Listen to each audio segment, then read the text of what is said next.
y se comparta con su respectivo sonido.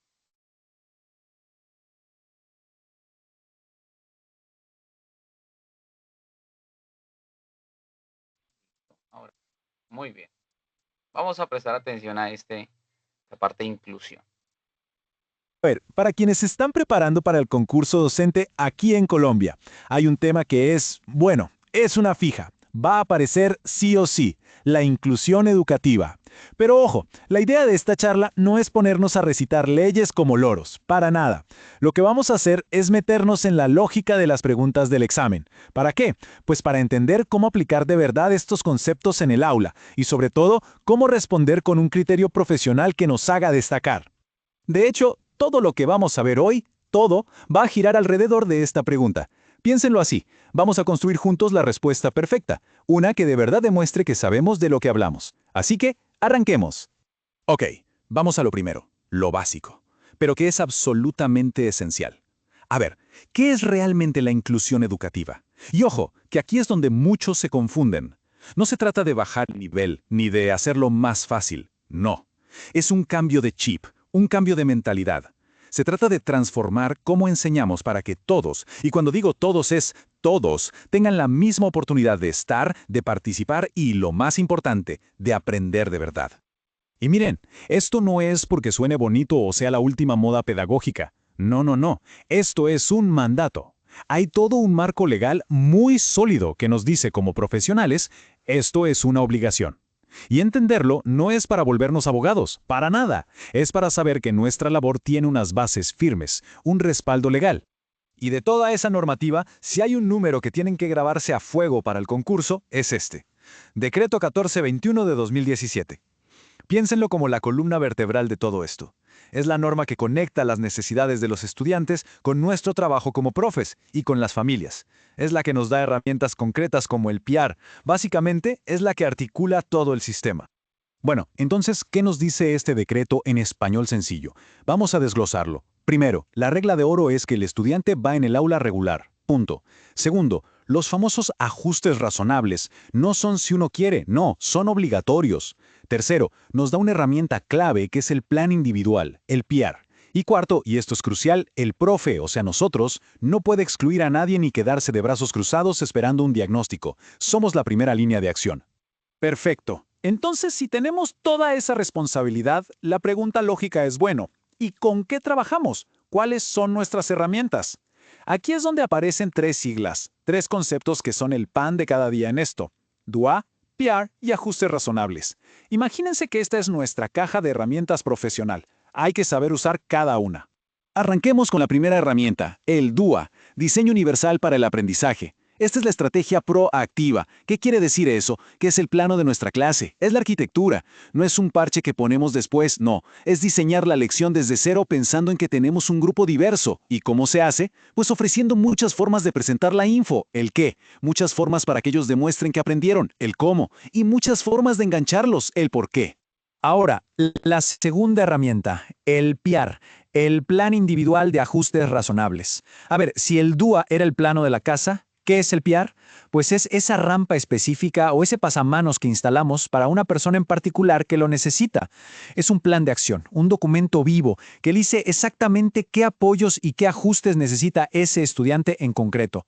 Y miren esta tabla, porque resume la diferencia a la perfección. Y les digo una cosa, esto es pregunta de examen fija. DUA para todos, es proactivo, lo pensamos antes de la clase. PIAR para uno, es reactivo, lo hacemos cuando detectamos la necesidad. Uno elimina barreras para el grupo, el otro detalla los ajustes para una sola persona. ¿Queda claro? Súper importante. Ok, hablemos de esos famosos ajustes razonables. ¿Qué son en la vida real, en el día a día del salón? Pues son cosas muy concretas, muy pedagógicas. Por ejemplo, dar un poquito más de tiempo en un examen, usar más material visual o cosas que puedan tocar, ser flexibles y decir, bueno, en vez de escribirlo, preséntamelo oralmente. Son esas modificaciones que hacemos para que todos puedan acceder al conocimiento. Y tan importante como saber qué sí son, es tener clarísimo qué no son. A ver, un ajuste razonable nunca, pero nunca es quitarle temas del currículo. Tampoco es regalar una nota o pasar a alguien de año porque sí. Jamás es bajar el nivel académico que esperamos de ellos. Y por favor, mucho menos es sacar al estudiante del salón para que haga otra cosa más fácil. Eso, amigos, no es inclusión. Eso se llama segregar. Bien, ya tenemos la teoría, las herramientas. Ahora, a lo que vinimos. ¿Cómo nos van a preguntar esto en el examen? Miren, la prueba no quiere que recitemos el decreto de memoria. Lo que busca es ver nuestro criterio profesional. Quiere saber si entendemos que nuestro rol en el aula es ser garantes de derechos. Y para eso vamos a ver los 3 errores más comunes, las trampas en las que no podemos caer. Error número 1. Confundir inclusión con facilismo. Nada que ver. Como ya dijimos, las expectativas altas son para todos. Lo que cambia es el cómo llegamos a esa meta, no la meta en sí. Vamos con el segundo error típico, lavarse las manos, o sea, pasarle toda la responsabilidad al orientador, al profe de apoyo, a quien sea. No, la responsabilidad principal de lo que pasa en el salón es nuestra, el docente titular.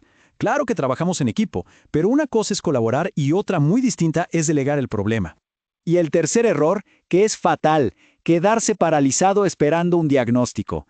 Esa típica frase de, no, yo no puedo hacer nada hasta que no me traigan el papel del médico. Falso, totalmente falso. Nuestra acción es pedagógica, se basa en lo que observamos en el aula. Si vemos una barrera para el aprendizaje, actuamos. No necesitamos un título médico para ajustar nuestra forma de enseñar. Entonces, si tuvieran que quedarse con una sola cosa de toda esta charla, que sea esta. Es como el tip de oro para el examen. Ante cualquier caso que les pongan, la respuesta correcta casi siempre, pero casi siempre, va a ser la que muestra al docente haciendo algo para ajustar su enseñanza, no para sacar al estudiante. La clave está en modificar lo que hacemos nosotros, nuestra pedagogía, no en tratar de arreglar al estudiante. Y todo esto nos lleva a una reflexión final, que va mucho más allá del concurso. Es una pregunta que la inclusión nos hace todos los días en el salón. ¿Nuestra forma de enseñar está de verdad pensada para todos? ¿O sin darnos cuenta estamos diseñando clases solo para unos pocos? Uf, la respuesta que le demos a esa pregunta, en últimas, es la que define qué clase de profesionales somos.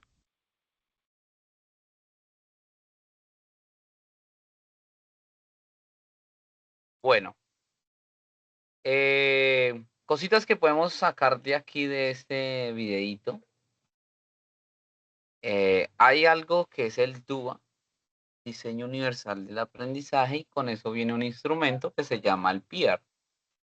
Ese PIAR nos va a ayudar para que tengamos un diagnóstico, bueno, para caracterizar incluso, ¿cierto? Pero en realidad, algo que valoro aquí de lo que acaba de decir en este resumen es que nos quedamos esperando un reporte médico, ¿no? Nos quedamos esperando esa parte de cómo vamos a descifrar o cómo vamos a actuar al frente a alguna situación pertinente que nos compete de la caracterización. Lo que presentamos en cada una de las clases eh, funcionan y se tienen para que usted tenga en cuenta que puede, lo va a tener ahí en su carpeta de Drive. Bueno, bien, vamos a mirar la presentación. Y aquí queremos ver una estrategia de inclusión educativa. Pues hay que ver cómo se puede organizar y de qué forma se va a llevar a cabo. Para eso, pues viene lo que usted debe hacer y lo que no debe hacer. Todos nosotros ya trabajamos inclusión desde mucho antes. ¿Sí? No es algo, no es antes.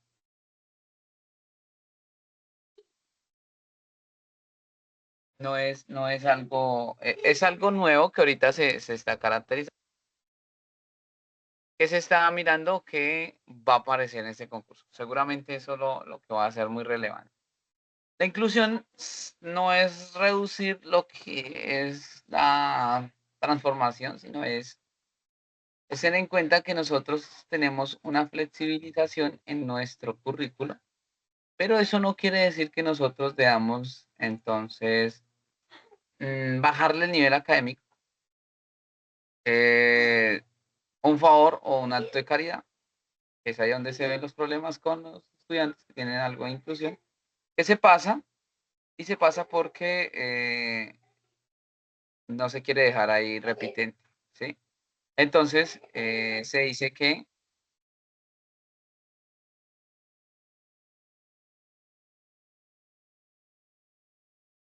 y entonces en este acto, uno debe tener en cuenta que no es excluir al estudiante, ¿sí?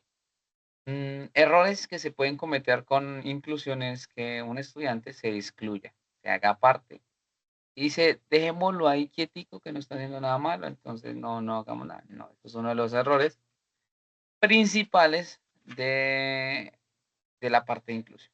Lo que sí es, y lo que sí debe garantizarse es la permanencia, la participación y el aprendizaje de todos. Hay que hacer las transformaciones de nuestras guías y de nuestra praxis pedagógica para tener un buen diseño y que eso nos ayude a, ¿qué? A identificar, eliminar las barreras del entorno que tiene dichos estudiantes. No son todos.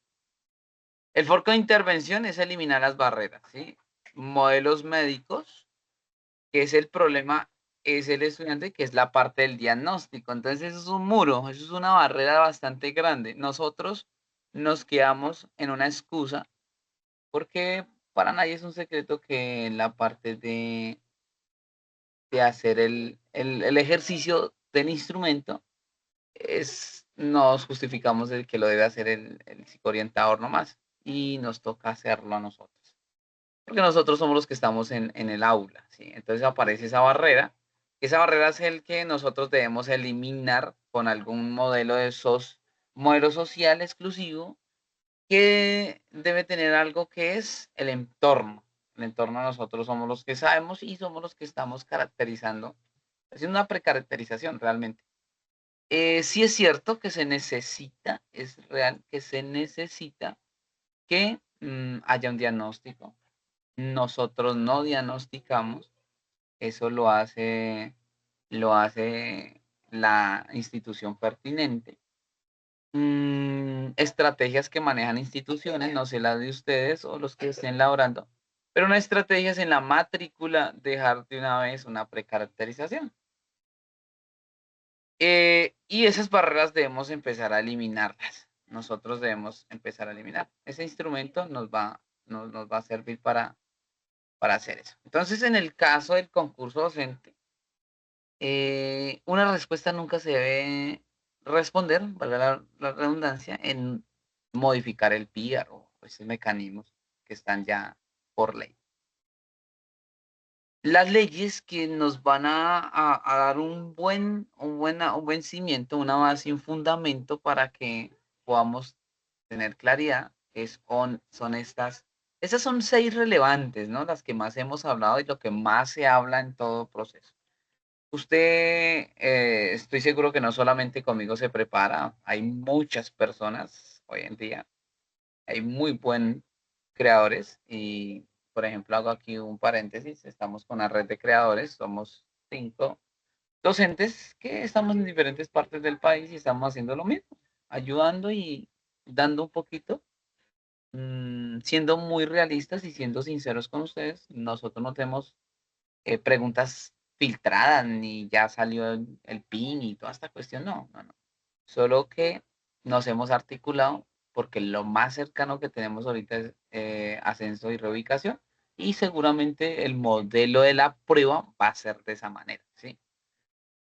Encontramos acá? Ley 1618 de 2013, que es la parte del derecho que garantiza que las personas con alguna discapacidad, ¿sí? La infraestructura, algunas instituciones no tienen infraestructura para atender un tipo de población con discapacidad. Por ejemplo, un niño en silla de ruedas. Yo trabajé en el 2023 aquí en la ciudad de Girardot en un colegio donde no había, habían rampas, perdón, sí las habían, pero las adaptaron por él. Pero después nos tocó trasladarnos a otra sede y no había la infraestructura. Los compañeros ayudaban y todo, pues porque ya él hacía parte de la familia. Pero hay que tener cuidado con eso y este es el decreto que nos garantiza eso.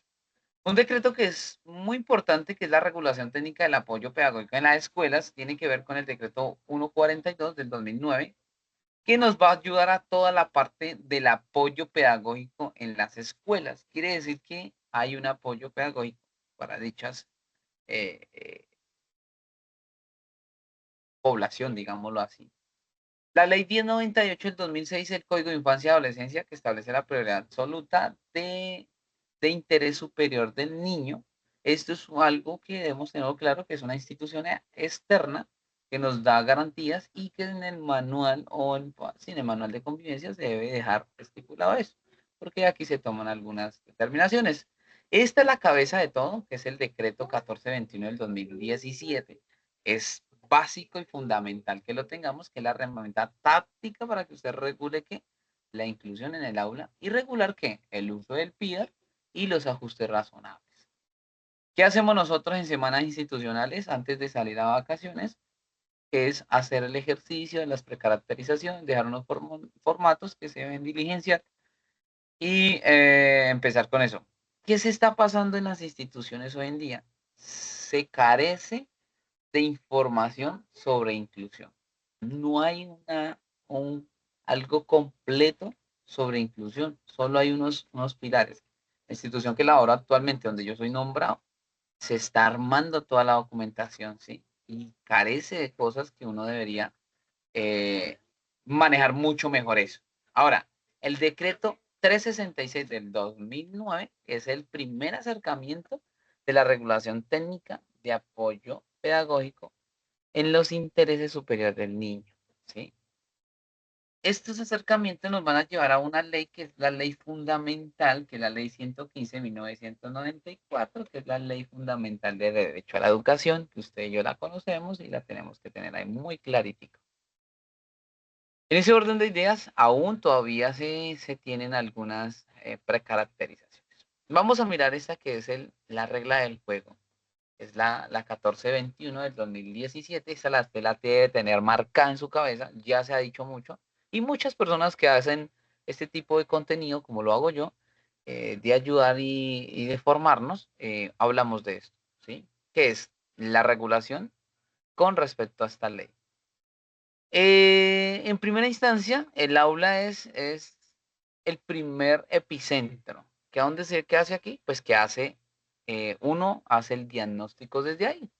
Entonces, esa inclusión ocurre en el entorno natural del estudiante, pero no hay una segregación. Además de eso, hay unos ajustes obligatorios. Esos ajustes obligatorios son razonables, no son opcionales y son un mandato legal. Debemos tener en cuenta que nuestro currículo, nuestro plan de curso, llamémoslo así que ahora se llama plan de curso, y de ahí pasa al plan de clase, o con esas dos palabritas, se deben ajustar y ser flexibles, tener flexibilidad con eso. El instrumento del PIDAR es una creación y una aplicación del plan individual de ajustes razonables. Esto es lo que significa PIDAR, plan individual de ajustes razonables. Y que hace el instrumento es para la precaracterización y hace unas caracterizaciones. Por ejemplo, el niño se distrae con facilidad y uno va marcando. En clase el estudiante se enreda para hablar. Otra, el estudiante se desmaya en clase, le falta respiración. El estudiante golpea a sus compañeros. Son preguntas que tiene el PIA. Ojalá ya conozca el PIA. Si no tienen el instrumento, yo lo puedo compartir. Eso es de uso global, digámoslo así, y se puede hacer. Con responsabilidad, un trabajo articulado entre docentes, familia e institución. Muy importante la familia, porque pues ellos son los que saben realmente, porque ellos deben llevar un proceso también con la EPS pertinente a esta parte.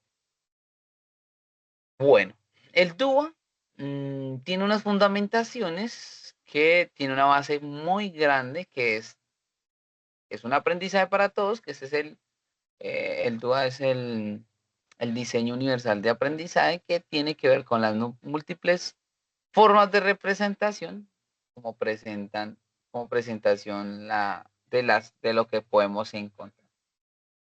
Él, ay, profe, ya que me dijo, voy a compartírselo, saldrá y lo dejamos ahí, no nos va a sobrar y sé que de pronto en algún momento tendremos que mirarlo.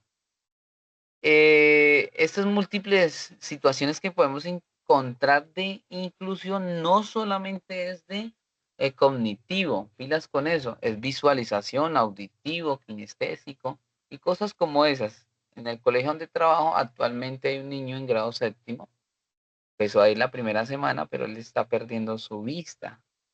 Entonces la mamita todos los días se iba con él desde las 6:30 hasta las 12 del mediodía a estarse con él, ayudarle y todo esto. Y no pudo continuar, pero es muy inteligente ese niño, pero está perdiendo la vista. Ya es un problema de la vista bien delicado. Entonces, esos son, hace múltiples, hace parte de lo que es inclusión. Y a veces tenemos, o bueno, yo tenía en mi cabeza que la inclusión era algo solamente de cognitivo, no podían hacer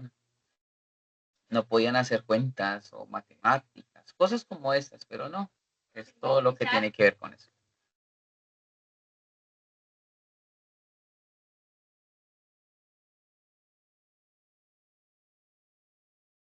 Esas múltiples formas de acciones y expresión, entonces, ¿cómo se demuestra en el estudiante lo que sabe? Entonces, uno cómo visualiza. Nuestra primera fuente de visualización para tener claro este diagnóstico es cuando escribe, a la hora de tener una presentación, a la hora de hacer un trabajo, a la hora de nosotros ver que no participa.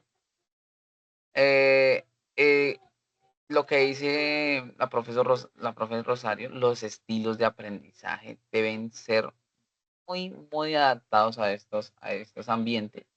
Y aquí, en esta parte, uno puede diagnosticar por ciertas actitudes. Entonces, debemos tener en cuenta eso. También debemos tener en cuenta que no en todas las áreas el estudiante actúa de la misma forma. De matemática yo puedo diagnosticar porque pues no hace eh, cosas básicas, por ejemplo, sumar, restar, multiplicar, dividir, cosas básicas, ¿sí?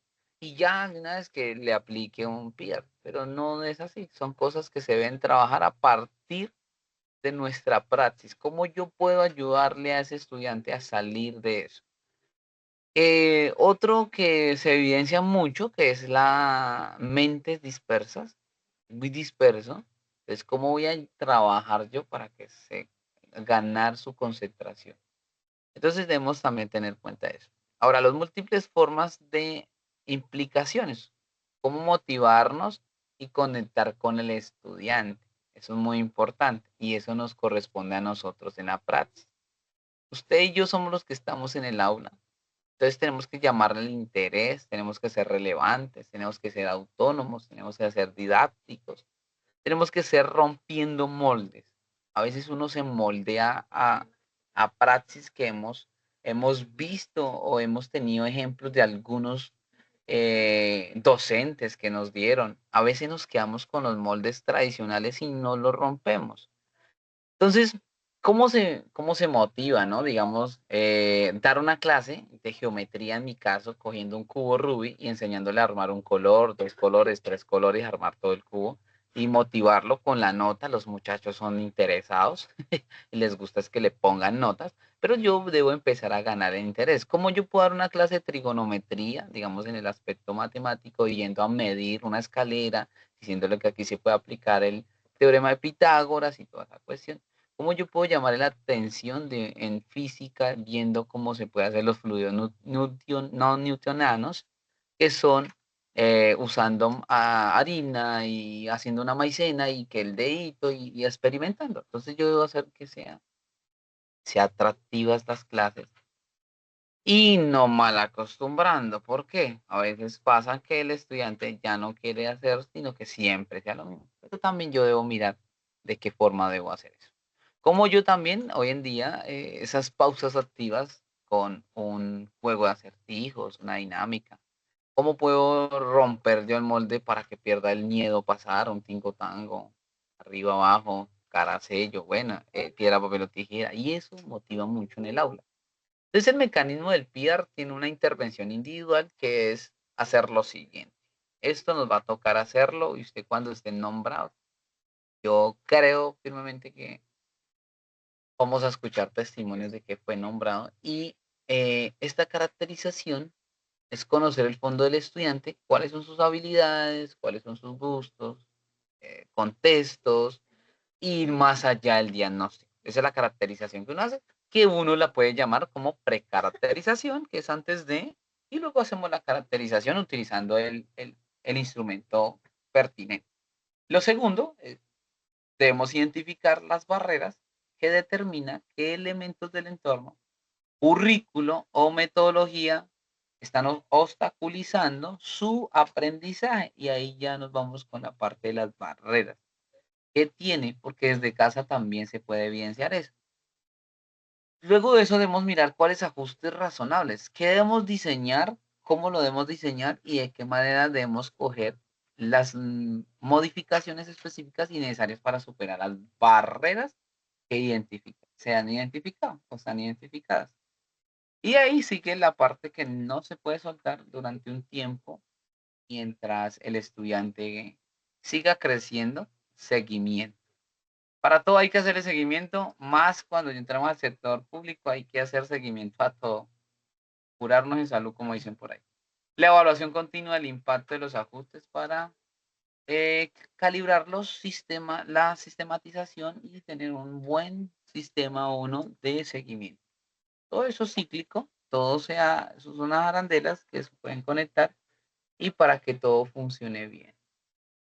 Aparte de eso, tenemos que hay una matriz estratégica de cuándo usar el DUAR y el PIA. Entonces, hay unos alcances, una temporalidad, una documentación y un objetivo. ¿El DUA para qué es? Es universal para todo, macro, solo grandes, para todo el grupo. Pero el PIAR es individual, micro, el estudiante específico. La temporalidad del DUA es proactivo, se aplica desde el inicio de la planeación, se hace esa parte. Y el PIAR es reactivo.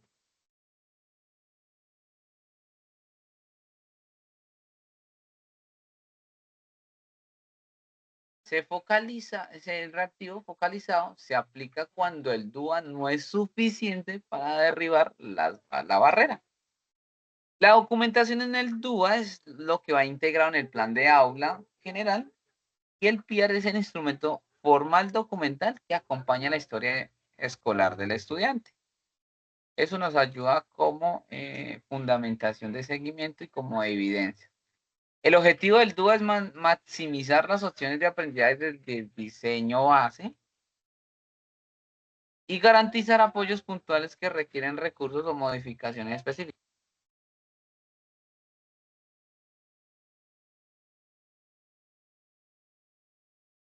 Entonces, esta matriz nos ayuda a tener unas claridades. Yo sé que algunos de aquí son expertos o tienen ya claro cómo funciona.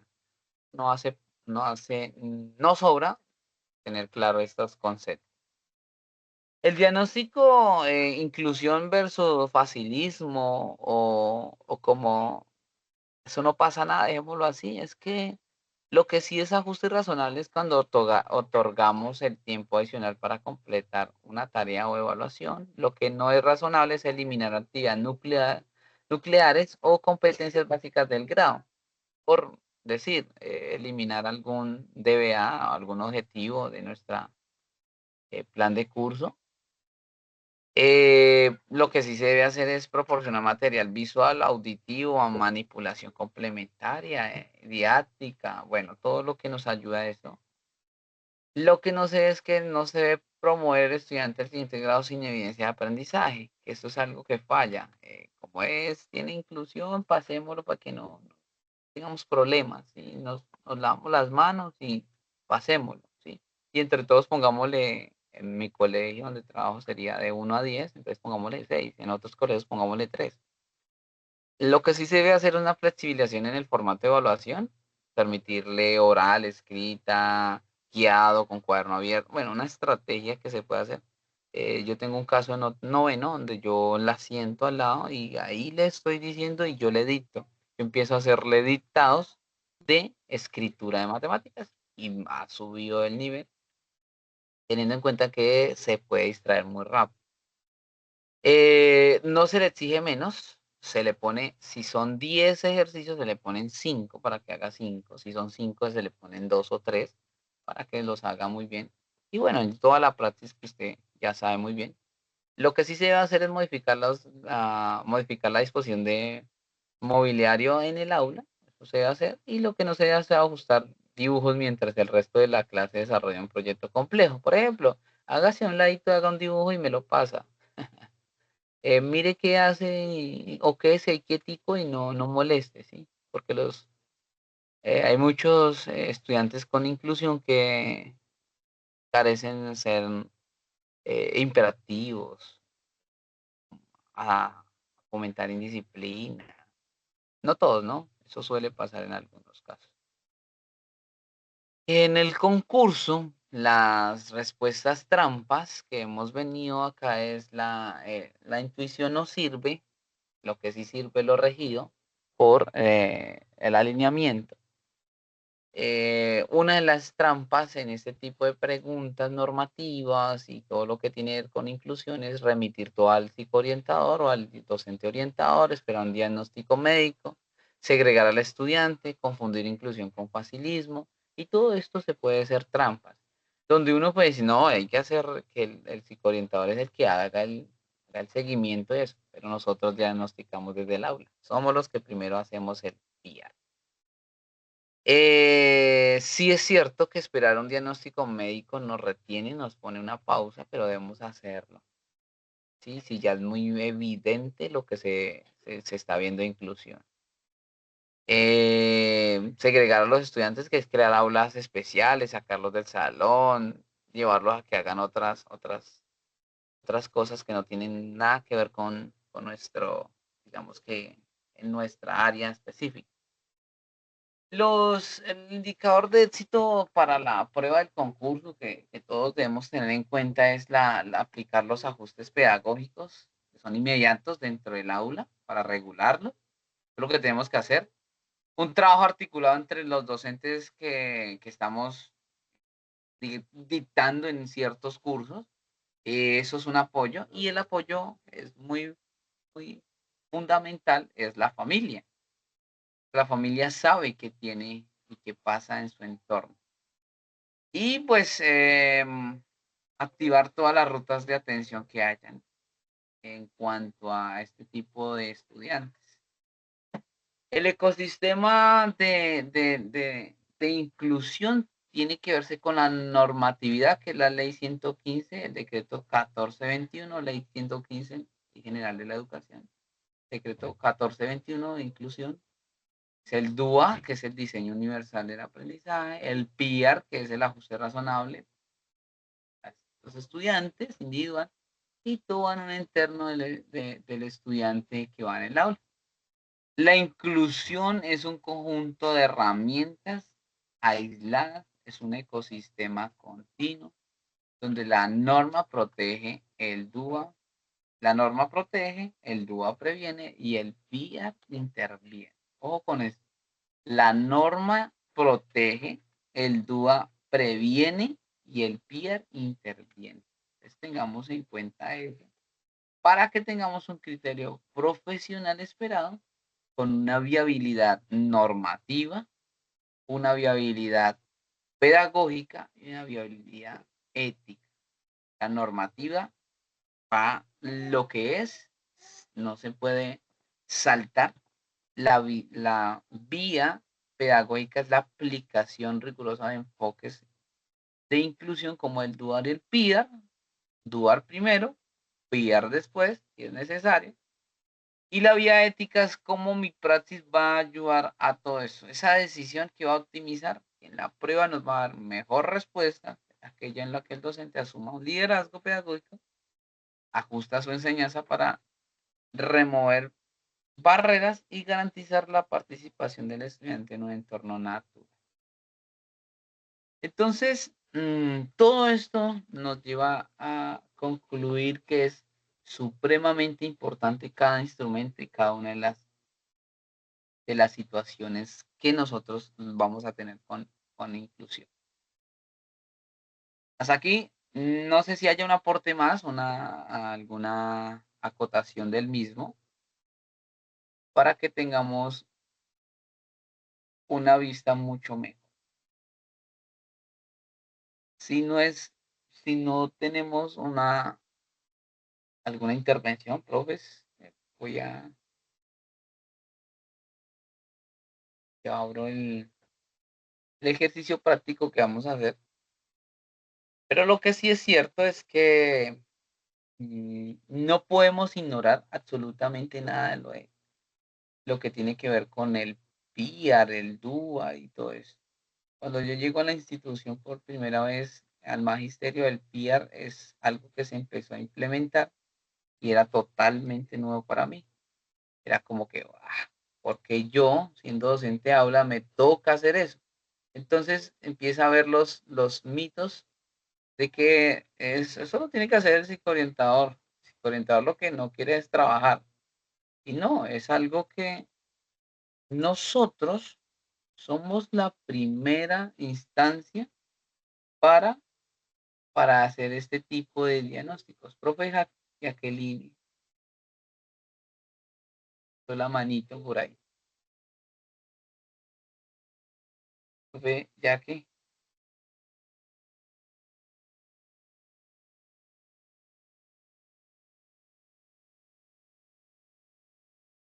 no sé si tiene el micrófono apagado, la manito. Buenas noches, De ahora sí le escuchamos, sí, Ahora sí señor. lo tenía apagado, sí. Quería hacer un aporte y es que antes Claro, existían las docentes, las educadoras especiales, ajá, que eran un correcto. apoyo El apoyo. para este Ujú, tipo de población estudiantil. Hoy en día, pues se ha dado cuenta, el Ministerio de Educación Nacional se ha dado cuenta de que se hace necesario tener un docente de apoyo, pero ujú, ya no con el título de educadora especial, ajá. El perfil que sino tiene que ahora. lo han colocado como docente de apoyo y ha sido, o sea, no colocarle, por lo menos las funciones eran como más específicas y muy dadas a trabajar las diferentes condiciones de discapacidad. Ujú. Pero hoy en día no. Hoy en día para este concurso está habilitado la docente de apoyo, pero no le veo dentro de las funciones una Nos toca, especialidad. sí, nos toca esperar cómo va a salir ese manual para ese perfil específico, porque docente de apoyo se puede interpretar también para la primera infancia, que es la franja que se abrió. Sí, Entonces, también se puede mirar, y hay que mirar eso sí, lo que la profe dice es pero el verdad. docente de apoyo ahí lo El necesitamos en docente, forma exacto, general. digamos que el docente orientador tenía su docente de apoyo. Yo me acuerdo que allí donde trabajé, aquí en Girardot, 2023, se tenía eso. Pero entonces es pertinente esperar cómo va a salir esa parte. Pero mira Mm, cómo desapareció esa parte de educadora especial, que raras ya son las docentes que existen, educadoras especiales, porque sí existen, pero han cogido otros perfiles para poder trabajar con el Ministerio de Educación Nacional. Se han sí, orientado en otros perfiles. los van enfocando en otras Y partes. mira que es un material que del conocimiento, un talento humano que se está relegando. Entonces eso sería muy bueno que desde la parte magisterial, pues también se le pidiera a la Secretaría de Educaciones de que esa figura vuelva otra vez a prestar, porque en este tiempo sí que hay, hay más, se presenta mucho más personal con discapacidad, Ajá, porque ya los centros especiales que existían han ido desapareciendo también. esas instituciones se están desapareciendo. Otra cosa, Sí, antes de que el profe Araceli hable y voy a contestar la profe Rosario. Eh, ha venido teniendo una circunstancia con la desaparición y va a haber un problema en esa parte porque hoy en día la salud mental está, está saliendo Muy mucho, ¿sí? deteriorada. Sí. Estamos teniendo estudiantes con salud mental difícil. Entonces, esa parte. Voy a Es contestar un primero punto a la. válido Ujú, que sí, hay que tener yo, en yo, cuenta. yo no voy a decirlo, pero no voy a atrever a decirlo acá con usted. No echemos en saco roto que nos salgan preguntas de salud mental, ¿sí? Eh, Educación emocional. exacto. Entonces, y lo otro es, lo que no podemos tampoco desarraigar, es la parte de el uso de las TIC con las IA hoy en día. Eso también hay que tenerlo. Voy a contestar la pregunta de la profe Rosario aquí. Listo. Bueno, Dice que es ¿cuál es el perfil del orientador que se debe tener? ¿Sí? Dice, profe, el docente orientador, ¿qué perfil debe tener? Entonces, un docente orientador, ¿qué perfil debe tener? Es psicosocial, es pedagógico normativo, sólido. ¿Cuáles son los requisitos que tiene para un concurso? Digámoslo así. No sé si por ahí vaya a contestar. Licenciado en psicología o pedagogía, psicopedagógico o orientador, profesional no licenciado debe ser un psicólogo, trabajador social, un sociología o terapia ocupacional. Funciona para no profesional. Venga, que otra sí me acuerdo. A ver.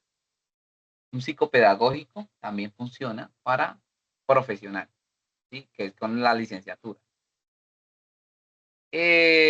Pues el perfil es ese y debe tener enfoques como cuáles, lo que estamos hablando, inclusión, convivencia, derechos de la niñez, la orientación, qué competencias va a encontrar un psicoorientador, pues competencias fundamentales del saber hacer, ¿no? Y también competencias de saber ser, son cosas que pues se pueden encontrar ahí. La profe Araceli, ahora sí que alzó la manita. Buenas noches para todos. Gracias, profe Camilo, pues por ese Buenas noches. espacio. Imagínense, hoy un lunes festivo y nosotros aquí conectados me parece un motivo bastante grandioso. Bueno, quiero acotar un poquitico de una experiencia que tuve Ujú, en un municipio X, donde fui coordinadora mm, de un grupo psicosocial y pedagógico de 21 profesionales. Y nosotros íbamos a todas las instituciones educativas a acompañar a esos profes en la elaboración de los PIAR. ok, hay una experiencia, profe. Sí, una experiencia muy bonita que duró un año y bueno, fue bastante motivadora. Pero bueno, lo que les quiero contar, pues como en sí es que nosotros íbamos a esas instituciones educativas y a los profes les daba mucha pereza elaborar el PIAR. Sí, correcto. Y finalmente, los 21 profesionales que iban a las instituciones les tocaba elaborarles el PIAR porque era una misión la que ellos tenían, ¿cierto? Entonces, es decirle pues como a mis compañeritos que están hoy aquí conectados que esa elaboración del PIAR nos ayuda también a nosotros a empaparnos de esas dificultades, de saber cómo se elabora ese PIAR. Muchos profes pues que no tienen ese conocimiento en esa elaboración del PIAR y mire que ahorita que usted pues nos da esta charla muy amena y muy acorde a lo que nosotros necesitamos en este concurso, una sugerencia es ponerse a hacer ese ejercicio, a elaborar ese PIAR con cualquier dificultad, cualquier cosa que ustedes vean que pueden hacerla, ir llenándolo porque eso nos les va a dar una orientación a lo que nos pueden preguntar a nosotros en el concurso, de acuerdo a lo que nos está diciendo el profe Camilo en esta noche. Muchas gracias y bueno, motivarnos todos para seguir estudiando y seguir capacitándonos para que saquemos adelante este concurso. Muchas gracias. Muy bien, mi profe. ¿Es correcto? Ahí me da una idea. Podemos hacer una clase, un live de cómo diligenciarlo, porque yo creo que hay personas que lo desconocen y el nuevecito, ya perdido. Y sí los voy a compartir, aunque ese es un instrumento que está en el Ministerio de Educación, lo puede uno descargar, pero las instituciones lo comparten. Los coordinadores hacen ese ejercicio. Bueno, vamos a mirar aquí. Esto de inclusión es algo, ¿sí? Es algo que hace parte de la normatividad. Esta clase no solamente es de hablar de inclusión, ¿no? Sino es de hablar de normatividad. Que la inclusión hace parte de la normatividad, por supuesto. Pero también en esta parte de la normatividad, pues tenemos nosotros eh, algunos tipos de preguntas, algunos casos que se ven en todo, ¿sí? En la normatividad puede aparecer lo que es el PEI. Nosotros conocemos qué es el PEI. Tenemos ya conocimiento qué es el PEI y cómo funciona el PEI, porque eso tiene parte normativa. Esta clase no estamos hablando solo de inclusividad. Lo inclusivo es algo que es el auge, ahorita es el boom, digámoslo así, porque todos estamos en ese ejercicio, porque eso se tiene que adaptar. Y siempre hemos tenido estudiantes con inclusión, que antes no se tenían ni se prestaba la atención que era. El PEI, sí, es el proyecto educativo institucional, es como la institución tiene regidos sus proyectos educativos institucionales. Entonces, pero también hay normatividad, hay una normatividad. Quiero mostrarles aquí el cómo se va a ver en la parte del PEI, o sea, cómo lo vamos a encontrar en nuestro concurso, en lo que va a pasar. Vamos a mirar este video un momento. Si se está preparando el concurso para ser docente, hay que prestar atención, porque hoy vamos a desgranar una de esas claves que de verdad marcan la diferencia. Hablamos de algo que muchos pasan por alto, PEI, el proyecto educativo institucional. Y vamos a ver por qué entender bien no es una opción, es casi la llave para aprobar. Y para empezar fuerte, lanzo una pregunta al aire. ¿Cuál es ese error casi tonto que elimina a miles y miles de aspirantes? Y hablo de gente que se lo ha preparado a conciencia, ¿eh? Gente con un temario impecable. ¿Qué puede ser? Pues ahí lo tenemos, así de simple y a la vez así de crucial. El gran error es subestimar el poder del PEI. Sí, el proyecto educativo institucional. Muchos lo ven como un trámite, un papel más. Y ahí, justo ahí, es donde empieza el problema. Un descuido que, se lo aseguró, cuesta plazas. Así que para que a nadie más le pase esto, vamos a hacer una cosa. Vamos a desmontar ese mito. Vamos a ver qué narices es el PEI en realidad y por qué es el corazón que hace latir a un centro educativo mucho más allá de un montón de folios. Fijaos en esta comparación porque es la clave de todo. El mito es ese, un documento decorativo, pura burocracia que acaba en una estantería cogiendo polvo. Pero la realidad, y esto es importante que se grabe a fuego, es que el PEI es la hoja de ruta oficial del centro, es su ADN, su constitución. Nada se mueve en un colegio sin que esté, de alguna forma, recogido ahí. Para que nos entendamos, si nos ponemos un poco más técnicos, el PEI es lo que define la identidad del cole en lo pedagógico, lo administrativo y en su relación con la comunidad. Pero ojo, esto no es algo que cada centro se inventa y ya está, para nada. Tiene un respaldo legal muy potente, la Ley 115 de 1994, y eso significa que va a misa, es de obligado cumplimiento.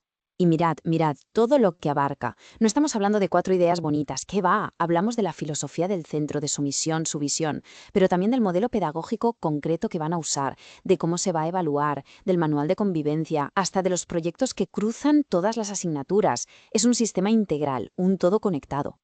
Vale, ya está bien de teoría. Ahora viene lo bueno. ¿Cómo se come todo esto en la práctica? En el día a día de un profe en su aula. Porque aquí es donde la cosa se pone interesante de verdad. Vamos a imaginarlo. Un caso práctico. El PEI de un instituto dice, y lo pone bien clarito, que su modelo pedagógico es el constructivista. Y repito, no lo sugiere, no es una recomendación, es una orden, una directriz. Entonces, ¿qué pasa? Pues que la consecuencia es directa. La clase no puede ser la típica charla magistral súper rígida y tradicional. No puede. ¿Por qué? Porque un profesor no es un verso libre. Si lo hiciera, estaría chocando de frente con la identidad de su propio centro. Y aquí está la palabra mágica: coherencia. La coherencia institucional es obligatoria, no es opcional. Un docente no puede llegar y decir, pues a mí me gusta más hacerlo de esta otra manera. No. Su práctica, su forma de dar clase, tiene que estar alineada con ese proyecto común que es el PEI. Fin de la historia. Bueno, y ahora sí, vamos al meollo de la cuestión para los que preparan el examen. ¿Cómo demonios preguntan esto en el concurso? Porque adelanto que no es como uno se imagina. Y aquí es donde la gente patina. A ver, que nadie espere una pregunta de definición tipo «defina usted el PEI». Olvidaos. El examen va a la yugular. Lo que quieres saber es si se sabe aplicarlo. Van a poner a la persona en una situación, en un dilema real de aula, y van a ver cómo reacciona. Miden el juicio, la capacidad de resolver, no la memoria del oro. Imaginaos esta pregunta, un clásico del examen. Un profe supermotivado propone una nueva forma de evaluar a sus alumnos. Una idea que parece genial. La trampa aquí es que la pregunta no va de si la idea es buena o mala. La pregunta de verdad es cómo debe hacerlo, cuál es el camino correcto a seguir dentro de ese cole. Y aquí es donde se ve quién ha entendido el juego. La respuesta incorrecta, la que elige la mayoría, es la que se basa en la opinión personal. Pues la implanto porque es mejor. Error. La respuesta correcta, la de quien va a sacar la plaza, es la que se pregunta, un momento, ¿esto que propongo está alineado con el sistema de evaluación que define el PEI de mi centro? ¿Se ve la diferencia? No es lo que a uno le parece mejor, es lo que es coherente con el proyecto. En el fondo, con estas preguntas trampa, lo que el tribunal está evaluando es esto: la coherencia con el centro, si se conoce la normativa básica, si hay alineación pedagógica y si se entiende que cada centro tiene su propia autonomía. Porque un cole no es la selva, es un sistema organizado con sus propias normas, y un buen profesional sabe jugar dentro de esas reglas. Entonces, después de ver todo esto, está claro que hay que cambiar el chip a la hora de estudiar. Esto no va de empollar y vomitar datos, va de tener una mentalidad estratégica, de pensar como un miembro del centro, no como un estudiante que solo memoriza. Aquí van 4 pasos, 4 claves para estudiar esto bien. Primero, analizar, no memorizar. Entender cómo funciona el sistema, la lógica que hay detrás. Segundo, echarle un ojo a la Ley 115. Es la base de todo. Tercero, empaparse de los distintos modelos pedagógicos para saber identificarlos. Y cuarto, y este es el más importante, hacer preguntas de casos prácticos hasta la saciedad. Practicar, practicar y practicar. Mirad esta frase, porque lo resume todo a la perfección. El PEI no es teoría, es coherencia institucional aplicada. Se acabó eso de verlo como algo etéreo, un documento en un cajón. No, no, es la herramienta que hace que todo en el centro tenga sentido y vaya en la misma dirección. Es acción pura y dura. Y acabo con una última reflexión, una pregunta para darle vueltas mientras estudia. ¿Alguien se está preparando para memorizar o para liderar? Porque entender el PEI no es un truco para aprobar, es el primer paso para dejar de ser un simple aspirante y empezar a pensar como un docente de verdad, uno que entiende el sistema y sabe cómo funcionar dentro de él. Y la diferencia es abismal.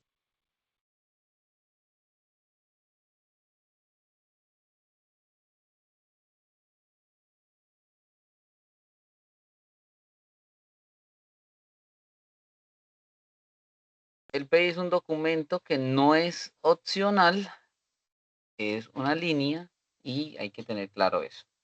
Eso nos va a salir porque hay usos normativos. Bueno, miremos entonces ahora sí la parte práctica y para implementar la clase, dejarla clara. Permítame un momentico, yo por acá tengo.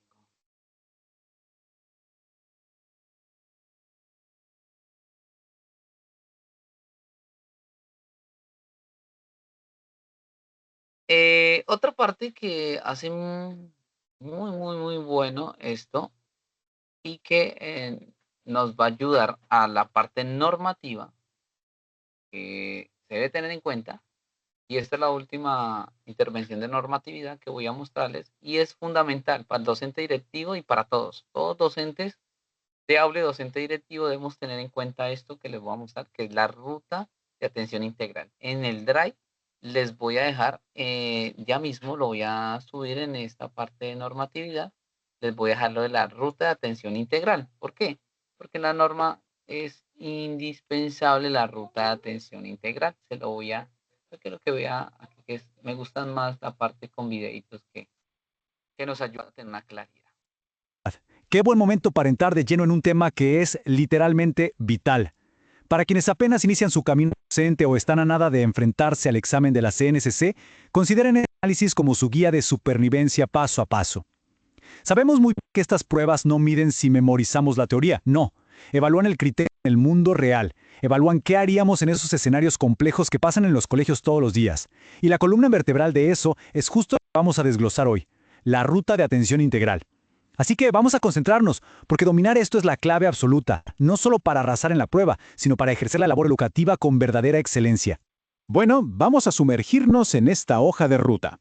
Analizaremos 5 puntos. 1. La ruta de atención. 2. Situaciones tipo I. 2, 3. 3. Funciones clave del docente. 4. Errores comunes en pruebas. Y 5. Claves para el examen. Como ven, vamos desde las reglas básicas hasta la ejecución exacta para el examen. Pasamos a la primera sección, la ruta de atención, base y propósito. Entender esta base es el cimiento para cualquier aspirante. A ver, la ruta de atención integral no es una simple sugerencia bonita. Es el conjunto oficial de acciones, protocolos y estrategias que las escuelas tienen que aplicar obligatoriamente para prevenir, atender y hacer seguimiento a cualquier cosa que afecte la convivencia o los derechos de niñas, niños y adolescentes. Todo este engranaje se apoya legalmente en la Ley 1620 y el Decreto 1965. Es súper importante tener este marco en la cabeza porque es literalmente el ecosistema completo en el que operan los educadores. No es un documento inactivo, es una herramienta viva diseñada para proteger. Y esto ilustra de manera brillante cuál es el verdadero espíritu de la norma. Al analizar estos propósitos se nota un patrón clarísimo. Hablamos de proteger derechos, prevenir violencia, atender riesgos, garantizar ambientes seguros y fortalecer la convivencia. ¿Ven hacia dónde va todo? El objetivo final siempre es la protección integral, no el simple castigo o la disciplina punitiva. Al momento de la prueba, cualquier opción de respuesta que se enfoque solo en sancionar, olvidando la protección, probablemente sea una trampa. Imaginemos esto como una línea de tiempo cronológica. Tenemos 4 componentes. 1. Promoción, que es educar y fortalecer la convivencia antes de que exista algún problema. 2. Prevención, orientada a detectar los riesgos tempranito. 3. Atención, que implica prender las alarmas cuando ya ocurrió la vulneración. Y 4. Seguimiento, porque el trabajo no termina al reportar. Hay que comprobar que lo que hicimos de verdad funcionó. El sistema educativo siempre va a preferir que se actúe en los pasos 1 y 2, mucho antes de que un conflicto explote. Vamos a la sección 2. Situaciones tipo I, 2, 3, clasificando conflictos. Hay que poder categorizar estos escenarios al instante para responder bien. Ahora, lo verdaderamente interesante aquí es la clara escalada de gravedad. Las tipo I son cosas leves y esporádicas, digamos, una discusión ocasional en el recreo por un balón. Pero mucha atención a las tipo 2. La palabra clave es repetido o que genera impacto emocional. Aquí es exactamente donde entra el bullying o el ciberacoso, ya no es un evento aislado. Finalmente, las tipo 3 son palabras mayores, implican un posible delito como violencia sexual o porte de armas. Cuando estén leyendo los casos en el examen, su radar debe buscar estas palabras clave: ocasional, repetido o delito. Detectarlas les revelará de inmediato el protocolo correcto. Entramos a la sección 3, funciones clave del docente, el rol del maestro. Vamos a enfocarnos en qué obliga la ley a hacer al profesor. Este es el procedimiento cronológico que recae directamente sobre los hombros del maestro. Número 1. Identificar señales de riesgo proactivamente. Número 2. Activar protocolos y reportar de una vez.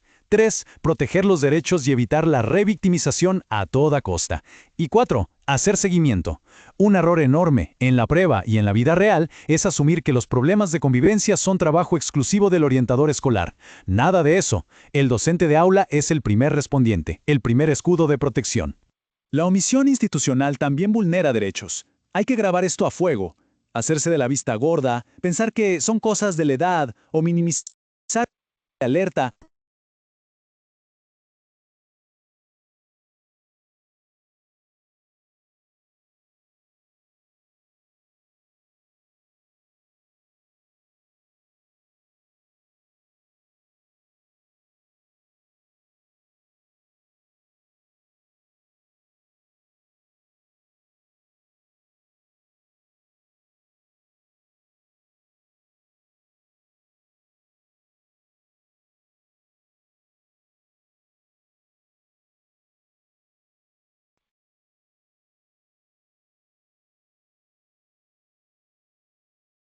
Profe, se fue el sonido.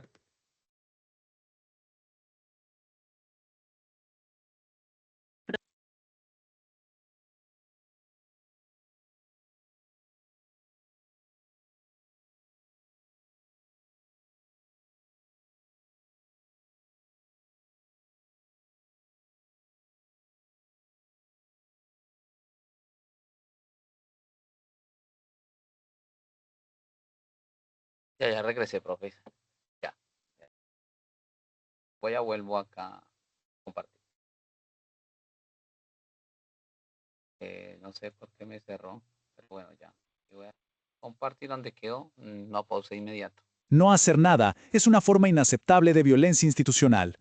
Y para que esa protección sea real, sobre todo en casos severos como los tipo 3, el docente no está solo. El comité escolar debe apoyarse obligatoriamente en autoridades externas, el ICF, la Comisaría de Familia, la Fiscalía, la Policía Nacional, el sector salud. El colegio tiene sus límites jurisdiccionales, así que transferir el caso no es lavarse las manos, es cumplir al pie de la letra con la ruta. Sección 4. Errores comunes en pruebas. Evitando trampas. El examen está lleno de distractores diseñados para engañar a quienes se guían por mitos. Un clásico error es elegir opciones donde el profesor decide investigar a fondo o esperar pruebas absolutas antes de reportar. Cuidado, un educador no es un detective. El trabajo en la escuela no es recolectar evidencia forense, es proteger. La mentalidad correcta, la que busca el evaluador, es activar protocolos preventivos de inmediato basados solo en señales de alerta. Ante la menor duda, siempre se protege primero. Entonces, el punto crucial aquí es otro distractor peligrosísimo, el famoso arreglo interno para evitar un escándalo. A veces, las preguntas sugieren sutilmente hablar con las familias en privado para no afectar el buen nombre del colegio. Esa respuesta siempre es incorrecta. Un apretón de manos informal en un pasillo no protege legalmente a nadie frente a un caso de acoso. Siempre hay que formalizar los reportes. Las respuestas que priorizan la imagen del colegio por encima del interés superior de la niñez son automáticamente descartables. Llegamos a la sección 5.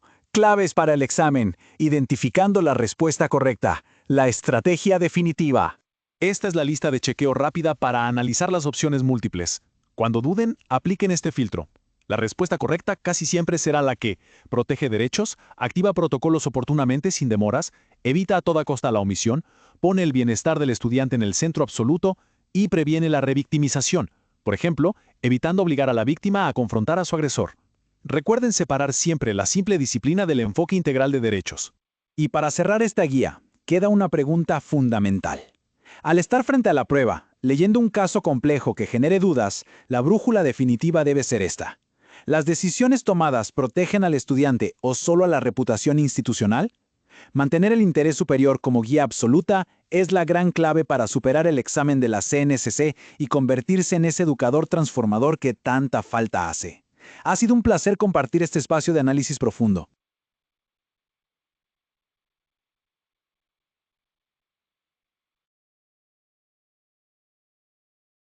Bueno, muy bien, muy bien, muy bien.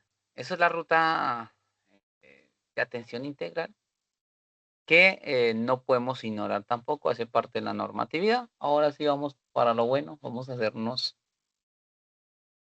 la parte práctica de lo que son leyes y decretos y todo lo que tiene que ver con normatividad.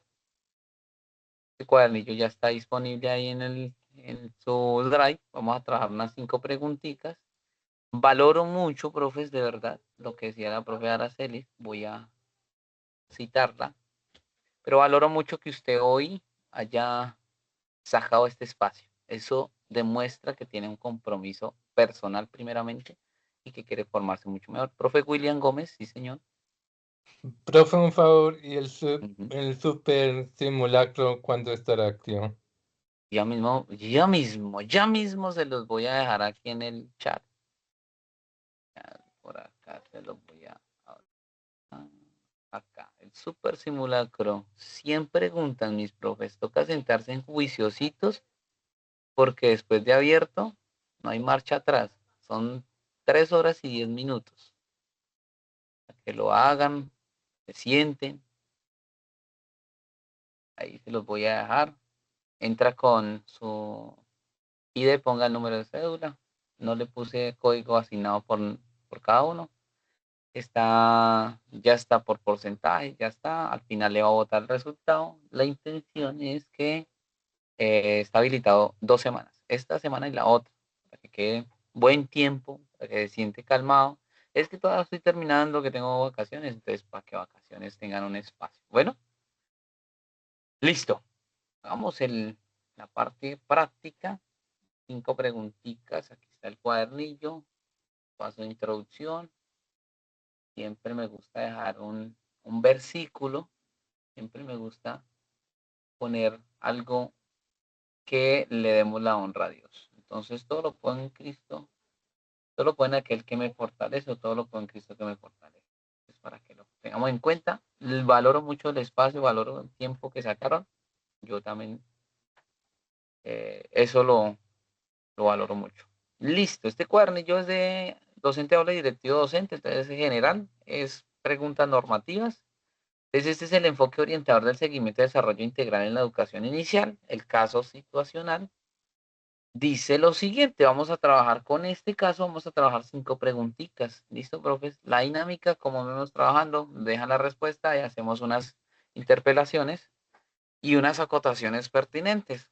Recuerde que la parte normativa hace parte de lo que la comisión quiere y el ministerio quiere. No vamos a hacer por intuición. Dejemos la intuición a un lado. Somos muy intuitivos, mucho corazón, pero la norma quiere y la comisión quiere que usted sea drástico con eso.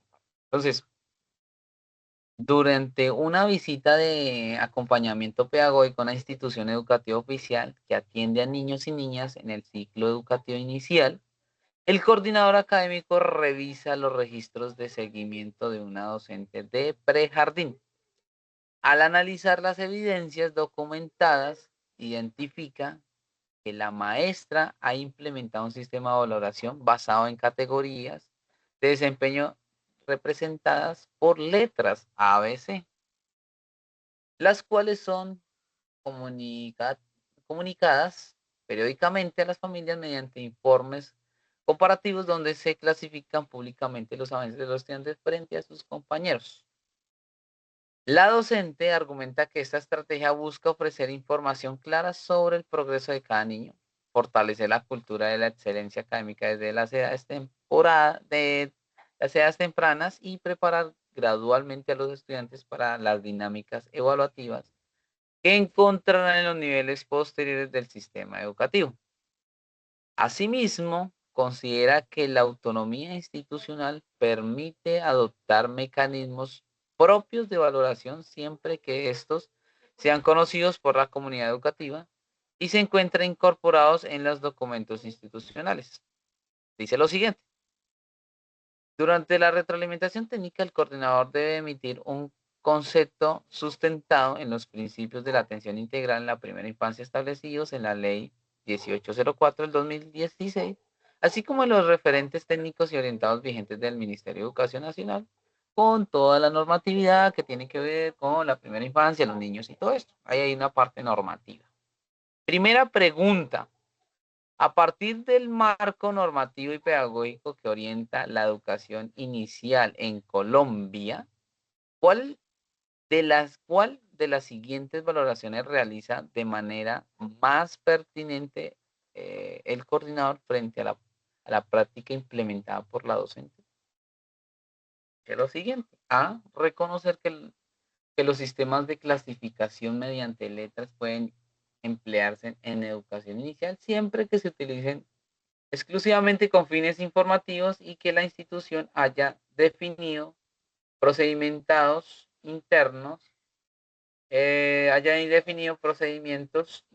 para que su aplicación y comunicación a las familias. B, precisar que el seguimiento al desarrollo infantil tiene un carácter cualitativo, continuo e interpretativo, orientado a comprender los procesos, intereses, interacciones y formas de aprendizaje de cada niño, por lo que las prácticas de clasificación comparativa y clasificación estandarizada resultan incompatibles con sus propósitos pedagógicos.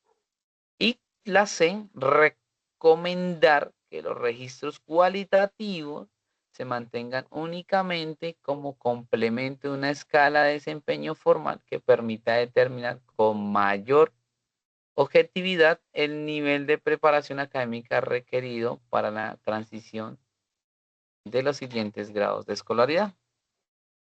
Dejen la respuesta correcta, mis profes. Bueno, arrancamos con esto. Arranca la B, la B, la B.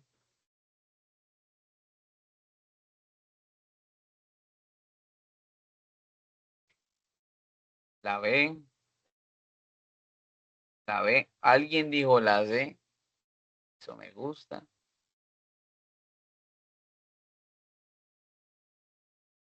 La B, la B, la B, la B.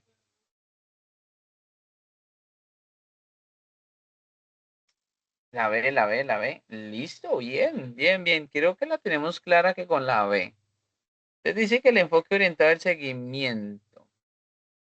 Entonces vamos a mirar por qué la B. No sé si alguien quiere abrir el micrófono y hacer la explicación normativa. A ver qué diferimos de eso. ¿Alguien? Bueno, el profe William. Profe, porque la C dice que únicamente y la palabra únicamente, como Ujú. usted nos ha enseñado, no se debe utilizar. Y la A dice exclusivamente. Ajá, Y, exclusivamente sería como únicamente, ajá. un Exclusivo, sinónimo sí. de únicamente. Y la B es la que más pedagógicamente está y la que más completa está. Muy bien. Y sabemos normativas, conocemos, sabemos títulos y eso, y no tenemos que saber todo.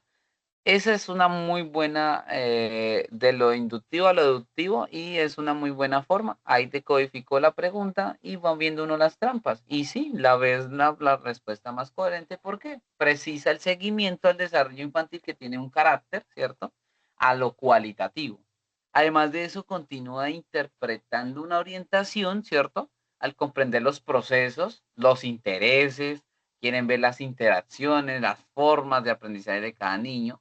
¿Y eso qué nos hace? Que ahí aparece la ley 1804 del 2016, que tiene que ver con lo referente a lo que es técnico ante el Ministerio de Educación, que establece el seguimiento de desarrollo integral. Ese es el seguimiento, es un desarrollo integral. Ahora, pues no tiene carácter clasificatorio ni busca establecer qué jerarquías. Entonces tenemos que tener en cuenta eso. Muy bien, muy bien, muy bien. Esa, espero que todos hayan hecho, digamos, de esa manera. Otros irían normativamente, pero esa decodificación está muy buena. Mire que estos casos son largos, ¿cierto? Pero nos va a ayudar a tener un manejo del tiempo, de la lectura y de la concentración. Veremos, yo quiero ver, quiero que las primeras 5 preguntas las envíe caso largo. Quiero ver una consecutiva. Perdón, discúlpeme, yo me quiero ir a una que tengamos de situacional. Responder una pregunta. A ver, ¿dónde está? Acá. Vamos a preguntar esta pregunta de la 10 a la 15. Es un caso, una situación y vamos a responder. Entonces, arranca así, mira. Derecho fundamental de la educación frente a las barreras administrativas de acceso y permanencia escolar. Una situación real. De la situación educativa rural integral San Gabriel, se encuentra ubicada en una zona caracterizada por altos índices de vulnerabilidad social, dispersión geográfica y movilidad constante de la población debido a fenómenos asociados al desplazamiento forzado, la migración interna y la inestabilidad económica de las familias. Impresionante. Algo que se puede ver en Colombia. Al iniciar el proceso de matrícula para el nuevo año lectivo, la rectora recibe la solicitud de ingreso de varios estudiantes provenientes de diferentes municipios del país. Algunos de ellos han interrumpido su trayectoria escolar durante varios meses debido a situaciones relacionadas con el conflicto armado, emergencias humanitarias y cambios frecuentes de residencia.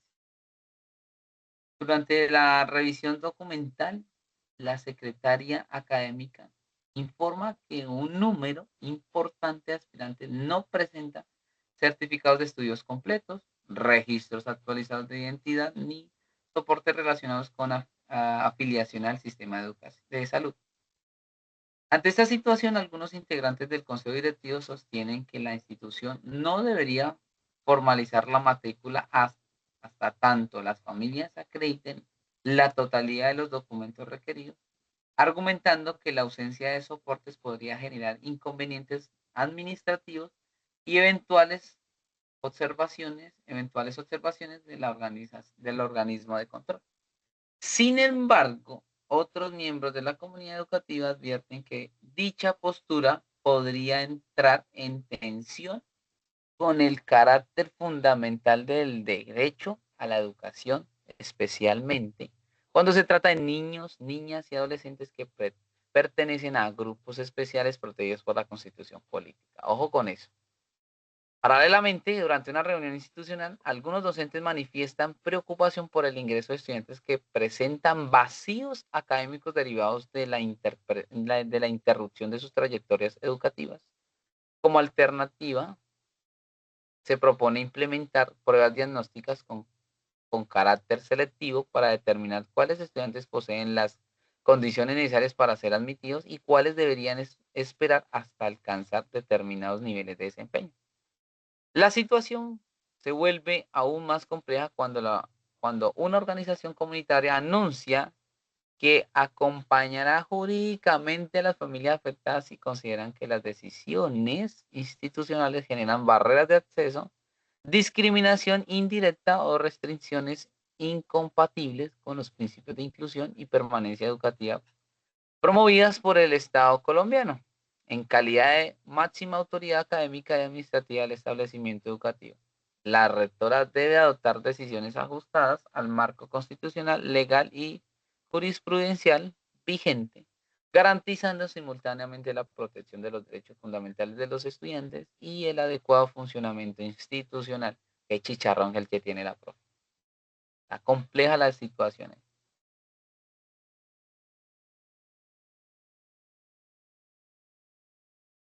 Bueno. Pregunta número 11.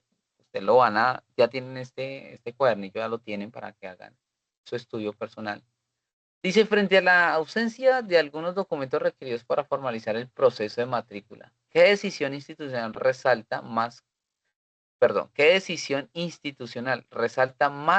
consistente con los principios constitucionales que orienta el derecho fundamental a la educación? A.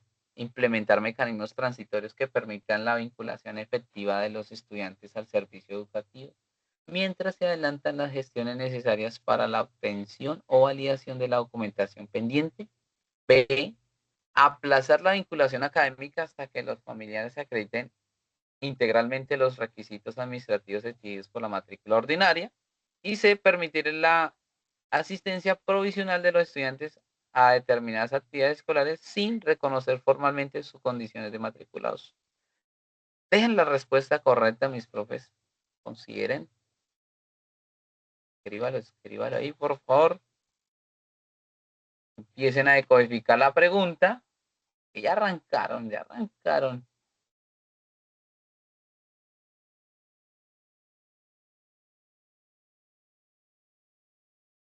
La 11, la A. Bueno, aquí escribo la 2, la A. O sí, digamos que la 11, la A. La mayoría se fue por la A. Listo. Muy bien. La A. ¿Y por qué no la C?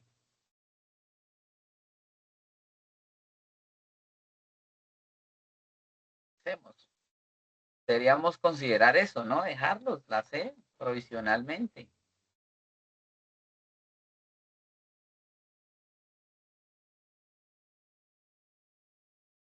La A, por acá otro.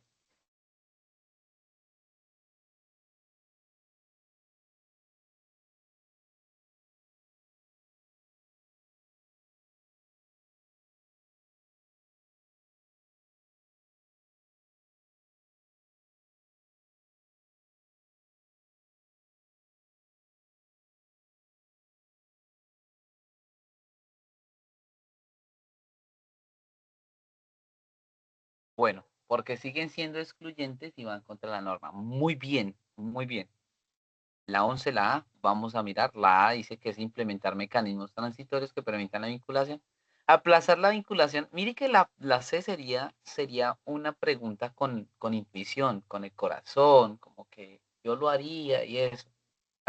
La rectora tiene un problema acá con esta situación, pero nosotros normativamente tenemos que hacerlo. Sí, la respuesta es la A, es evidentemente, pero hay una justificación técnica, ¿no? Que es la Constitución, la Ley 115 de 1994, que habla sobre qué, el derecho fundamental a la educación. También aparece una ley que no la, poco se usa, pero se debe tener en cuenta, que es la Ley 1098 del 2006. Y pues esto que lo que hace que nos tiene que la documentación debe estar completa. Entonces, esos los documentos no puede ser convertirse en una barrera para el acceso al sistema educativo. Dos, cuando se trata de niños, niñas y adolescentes, específicamente aquellos que pertenecen a poblaciones vulnerables, se debe siempre tener el interés del estudiante. El estudiante prima. Las instituciones deben garantizar que el ingreso inmediato, mientras se realiza el proceso administrativo que se debe hacer bajo la normativa. Muy bien, muy bien. Vamos ready. Pregunta número 12. Respecto a la propuesta de utilizar pruebas diagnósticas como criterio para restringir el ingreso de estudiantes con trayectorias educativas discontinuas, la rectora debería. Esto es una pregunta para docente directivo normativamente. Pero esto también nos compete a docente de aula. Bueno, entonces, autorizar su aplicación únicamente en aquellos casos donde existan antecedentes de bajo rendimiento académico certificado por otras instituciones. B. Descartar mecanismos de selección que puedan convertirse en barreras de acceso al sistema educativo y utilizar la información diagnóstica exclusivamente para orientar procesos de apoyo pedagógico. Y C. Implementar procedimientos de admisión diferenciados que permitan priorizar el ingreso de estudiantes con mayores probabilidades de éxito académico. A, B, C. Entonces me dicen, profes, uy, ya marcaron, profes, estamos súper rápidos. La B.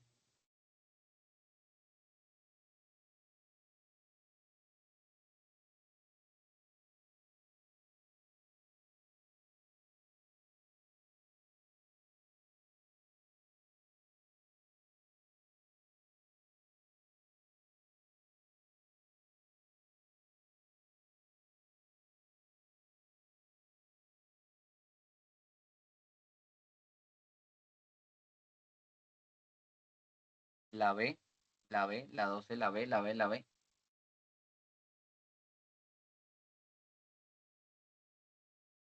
Y la C, ¿por qué no? Implementar procesos de admisión. Sirve, sirve. La rectora le da un instrumento más.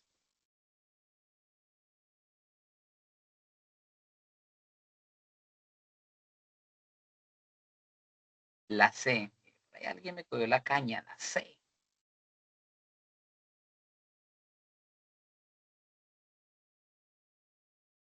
La B, la C. El profe William. La C, ¿por qué no es? Porque está dándole ingreso solamente a los estudiantes con posibilidades de éxito académico, pero nos dice la ley 115 que la educación debe ser una oportunidad de educación para todas las personas, no solamente para unos pocos. Muy bien. Otra ahí como para ayudar a un poquito a esa posible respuesta, por qué la C no es, se convertiría una herramienta de evaluación selectiva que sería incompatible con el derecho fundamental a la educación. Podría ser también ahí para que tengamos. La B, ¿por qué podría ser? Podría No, ser, hablemos de profe Jackie. la C es excluyente. Por eso la respuesta correcta ahí es la B. Perfecto. Ya con eso dijo todo. Y creo que la justificación técnica ahí que podríamos tener es que la evaluación diagnóstica puede emplearse para identificar necesidades educativas, ojo con eso, y para planificar los apoyos que se le van a dar a cierta población que viene con una dificultad de toda su trayectoria que tiene una discontinuidad. Entonces, no es para excluir estudiantes o restringir su ingreso. Ojo con eso. La respuesta ahí es la B. Pues, Y por, eso también, sí, esa prueba diagnóstica la usamos, pero ya en el aula de clase, para ajá, mirar el nivel académico con que contamos y así también establecer las estrategias ajá, correcto. y sí, diferentes mecanismos de aprendizajes. Sí, eso nos va a ayudar también para eso, porque ahí también acuérdese que esto también habla de inclusión, entonces podríamos caracterizar. Mm, Pregunta número 13 dice, al analizar el conflicto entre las exigencias administrativas y el acceso efectivo al sistema educativo, ¿qué principio constitucional debe tener mayor peso en la toma de decisiones institucionales? Mire, constitucionales, ahí hay normatividad. Garantizar la prevención de los derechos fundamentales de los niños, niñas y adolescentes frente a consideraciones de carácter procedimentales o administrativo. B, preservar la autonomía organizacional del establecimiento educativo para definir libremente sus condiciones de admisión. Priorizar la eficiencia administrativa con el propósito de minimizar riesgos asociados a inconsistencias documentales. La 13. Por acá ya contestaron la A.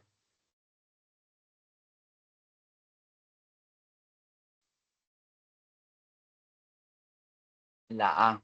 Muy bien. ¿Puedo intervenir? Claro que sí, mi profe. Para eso este espacio. Ahí hay palabras o sea, hay preguntas que uno no le puede dar tanta vuelta porque la respuesta está Ajá. ahí mismo y ahí es donde podemos ir ganando tiempo para las otras Ajá. preguntas que vengan. Perfecto. Palabras fundamentales, prevalencia de derechos fundamentales de los niños, niñas, adolescentes, eso es Ahí la está. palabra, la frase clave Ajá. allí. Y allí no se pierde tiempo en las demás porque ahí está. Va uno enseguida mirando por lógica. Y mire Es lo que dice para aquí. ganar tiempo. Y dice garantizar. Es, Claro, claro, enseguida es, eso es, está es ahí lo que, mismo, no lo hay que que darle tenemos. vuelta y se gana tiempo para ir respondiendo las demás preguntas. Perfecto. Y así ganamos tiempos en nuestra prueba escrita cuando nos corresponda. Ese artículo 44 de la Constitución establece lo que se está hablando, que es el derecho a los niños. Prevalecen los derechos de los demás. Toda decisión institucional debe analizarse a la luz del interés superior del menor. Entonces hay que tener en cuenta eso. Muy bien. Vamos con la 14. Vamos con la 14 y la 15 y les voy a explicar cómo es lo del gran simulacro. Si la institución negar la matrícula de manera reiterada a los estudiantes por razones exclusivamente relacionadas con la falta de documentación, ¿qué análisis jurídico resaltaría más? ¿Qué análisis jurídico resaltaría más procedente? Considerar que la institución se encuentra ejerciendo legítimamente su autonomía administrativa sin afectar derechos fundamentales. B, determinar que la decisión podría constituir una restricción desproporcionada al ejercicio efectivo del derecho fundamental a la educación. Y C, concluir que la controversia corresponde exclusivamente al ámbito de las relaciones entre la familia y las entidades encargadas de la identificación civil. Pregunta número 14. Acá ya respondieron. Ojalá un poquito más. Ahí para que se vean las tres. La 14. Esa pregunta se hace necesaria analizar la pregunta para dar la respuesta, porque ahí esas tres hay mucha cascarita allí. Hay Hay que que mirar las analizarla trampas. Hay desde que la mirar las parte trampas. administrativa, directiva, comunitaria y todo eso. Miren los verbos. Tengan en cuenta los verbos también, mis profesores.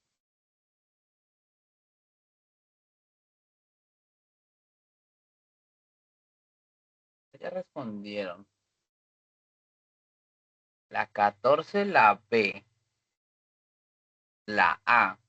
Ya empezamos a tener la B, la A, ok, la B, mire que está entre la A y la B, miren los verbos, ojo con la intuición y las cáscaras que se encuentran en la misma pregunta.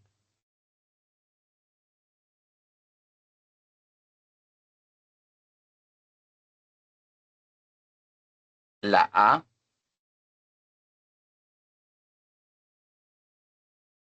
vamos a descartar evidentemente la C, concluir que la controversia corresponde exclusivamente al ámbito de las relaciones entre la familia. Excluimos esa, la anulamos, la quitamos. No tiene un valor de juicio grande. Pero la A y la B tienen sus cáscaras. Dice, considerar que la institución se encuentra ejerciendo legítimamente su autonomía administrativa sin afectar el derecho fundamental. Pero acá dice, determinar que la decisión podría constituir una restricción de proporcionalidad desproporcionada al ejercicio efectivo del derecho fundamental a la educación. Entonces miremos por qué una no.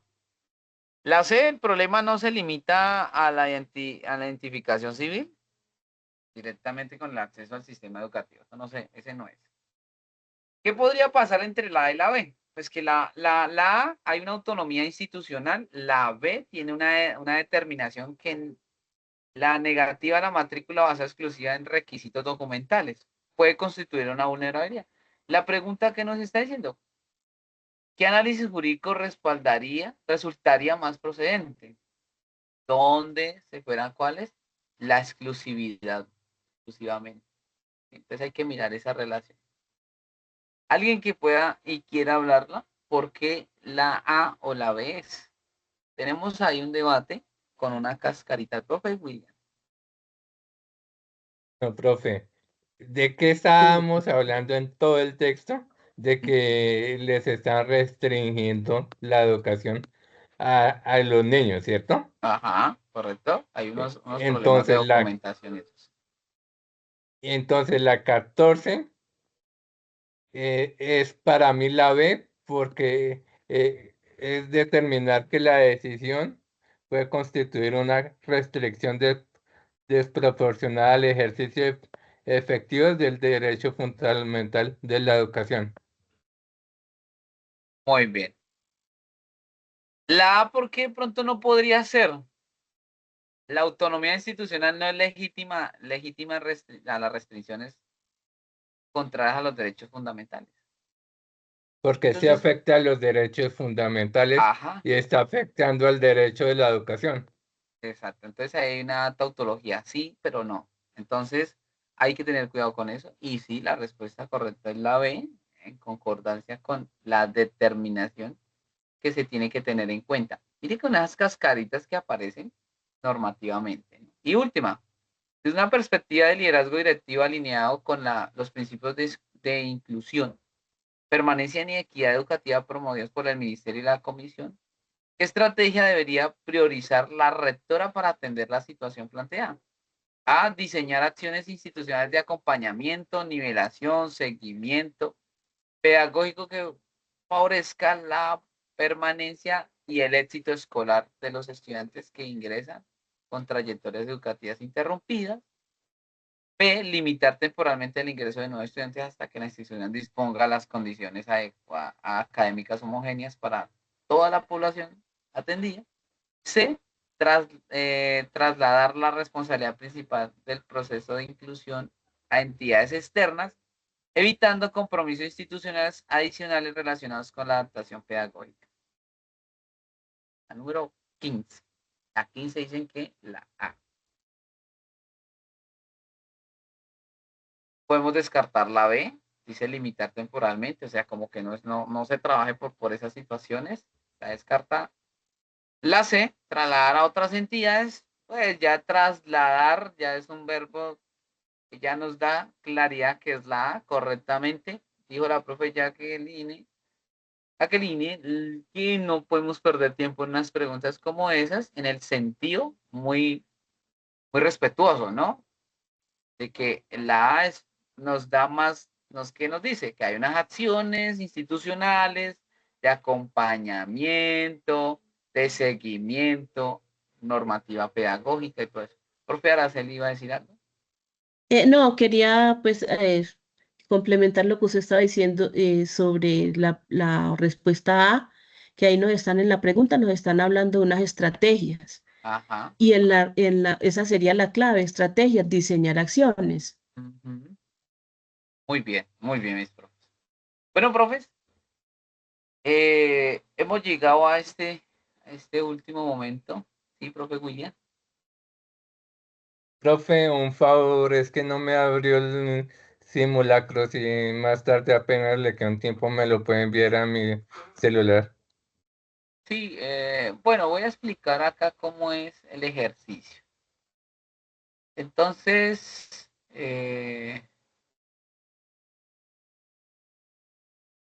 yo les quiero compartir la pantalla. Ustedes deben ingresar en la medida de que ustedes vayan a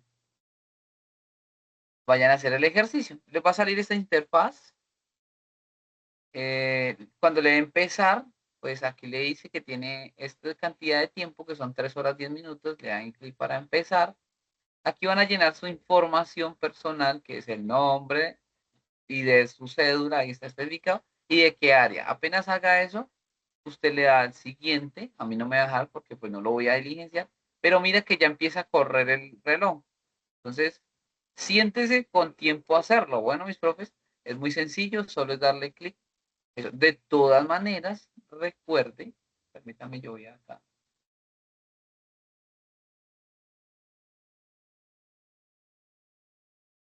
Ya, Profe,